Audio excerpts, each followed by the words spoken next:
Hi everyone.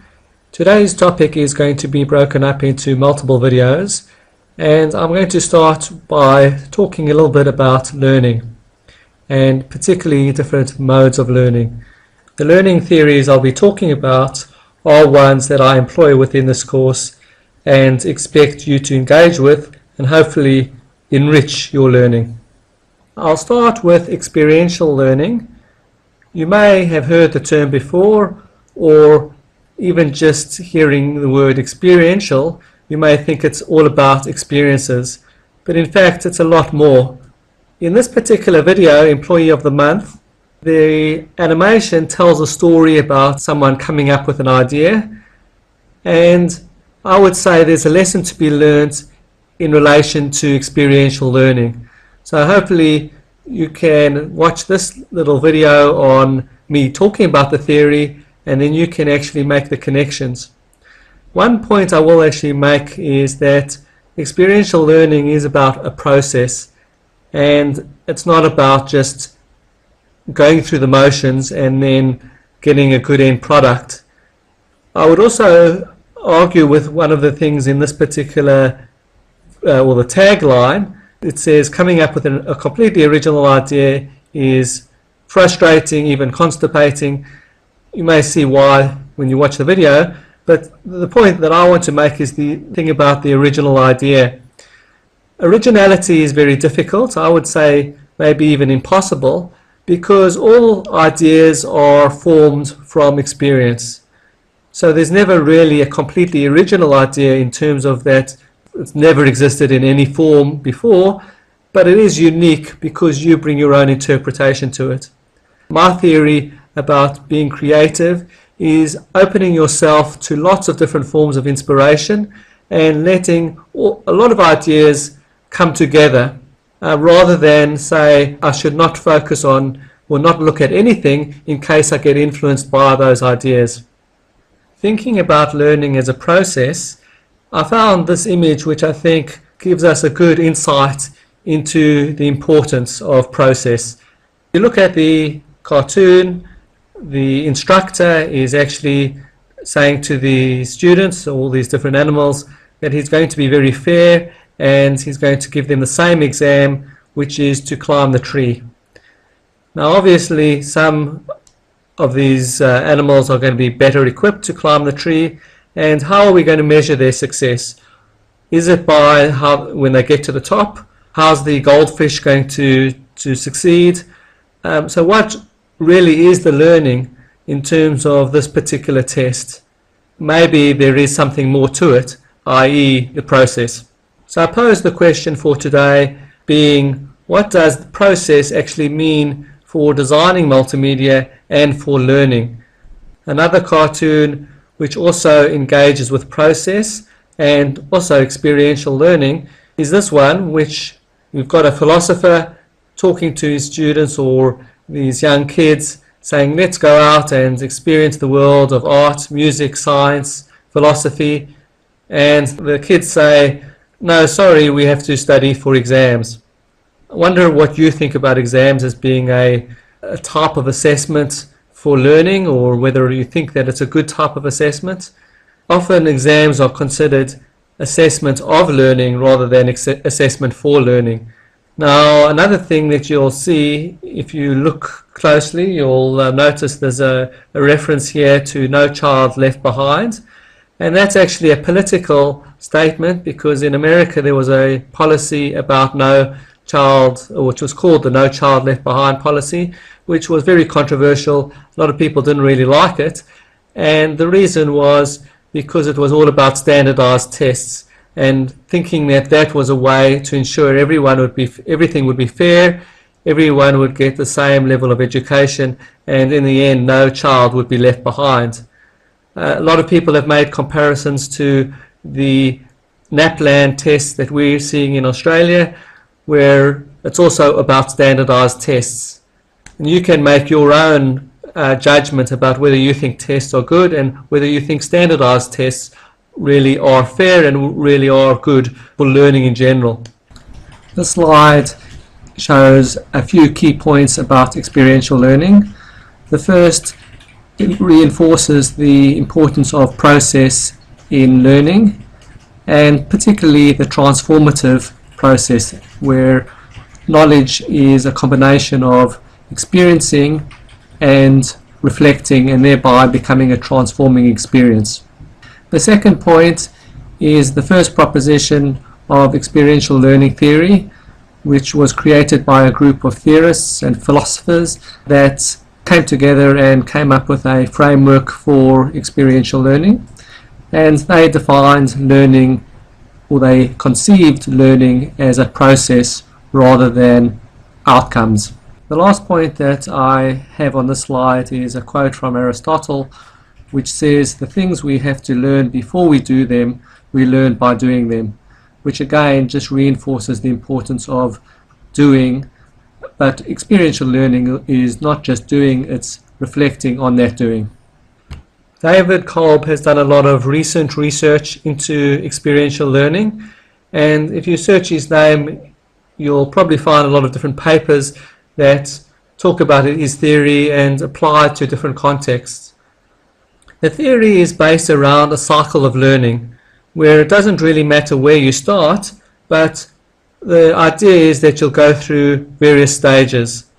If we start at this point, the concrete experience, say you do something, you get some experience, that will lead to reflection. You may observe things about that experience and you evaluate them, flesh them out, and let them lead to ideas and what's called abstract conceptualization. That leads to active experimentation, which in turn leads to more experience, and we go through the cycle again. This diagram is another view of the learning cycle, or the experiential learning cycle, and how each stage is linked to different parts of your brain. I'm not going to be spending a lot of time talking about your brain at this point, but I thought it was an interesting diagram to highlight, just to show a different way of thinking about these things and how it may affect your learning. If you are interested, you can actually follow up this paper and read through it in more detail. Now, just to tie this experiential learning idea into a design process, I've got a diagram here which I found on Flickr, which was a student's or a designer's design process, a visual way of representing the process. And you can see the person has got a cycle here where there's a problem, there's research, attempting solutions, failure, more research, and then that may lead to accomplishment. So in a way, it is a cycle of sorts, partly a cycle that leads to some outcomes. I would say those are quite well aligned to the David Kolb experiential learning cycle. In terms of multimedia, I would say there's three main steps, or three main stages in developing multimedia. There's the planning stage, where you actually develop an idea, you plan out what you're going to be doing, you start developing it and experimenting, then you test, which includes reflection, evaluation, and then sometimes you may actually go back and do some more planning. We'll be looking at the design process more later on, but hopefully you can see at this point how the learning cycle is relevant. What I'll do now is spend a few minutes talking about one aspect of this course, which is the critical thinking side.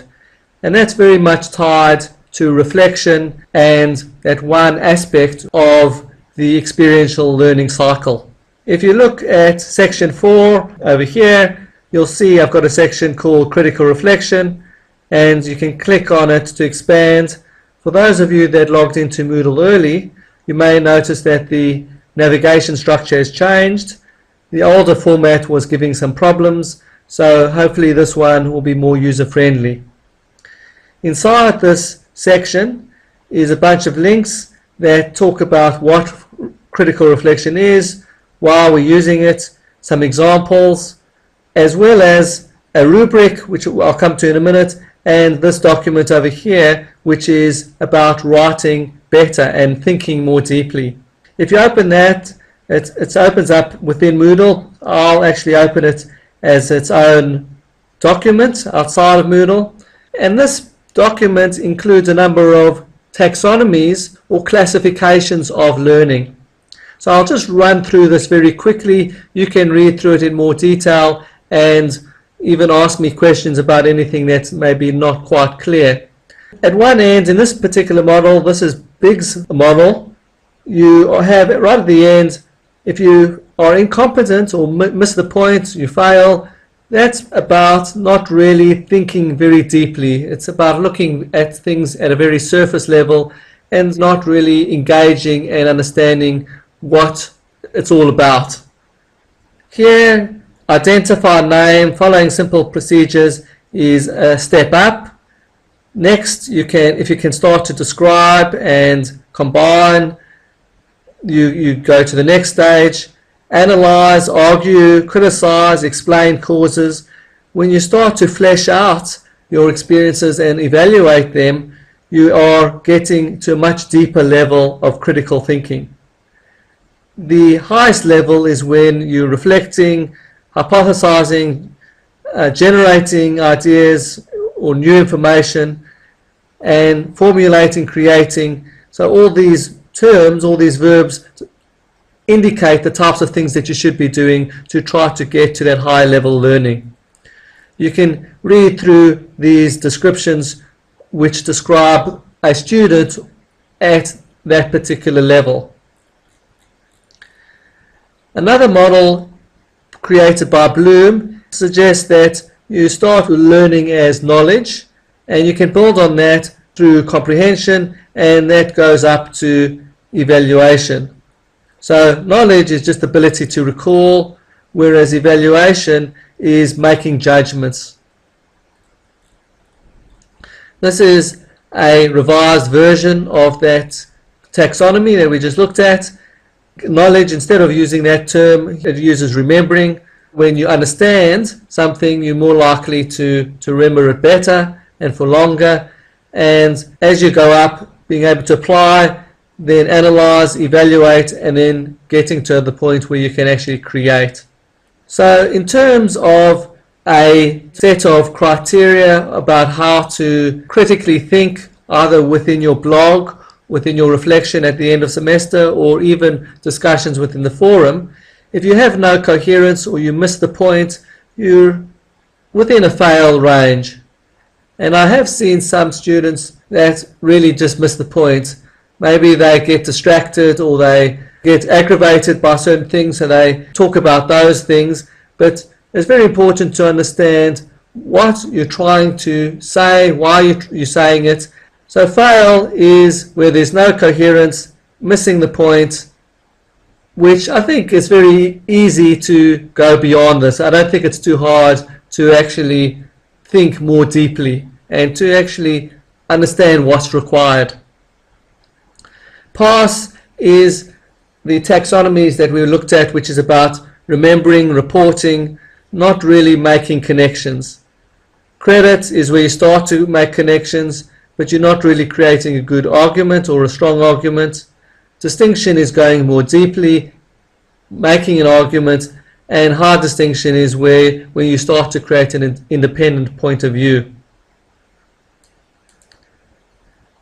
If we go to the rubric for blogging, which is very much tied to critical reflection, I've got a similar sort of criteria list. So a fail is where it's incomplete, very superficial, or missing the point. Basic is where you're actually reporting, so it's more about listing things rather than drawing out the meaning.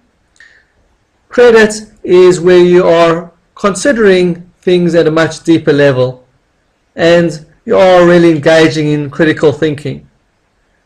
Deep thinking, which is in the DN, the distinction range, is about evaluating, pulling apart, questioning, and making connections.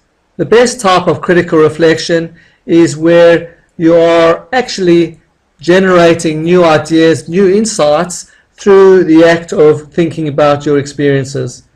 And so by describing those new insights and generating new ideas, you're actually really excelling and getting into the HD range. That covers some key aspects of learning and ones that are particularly relevant to this course. Next, we'll look at multimedia learning and how that offers another perspective. Hopefully this video was useful and didn't induce the type of learning represented by the picture on your screen.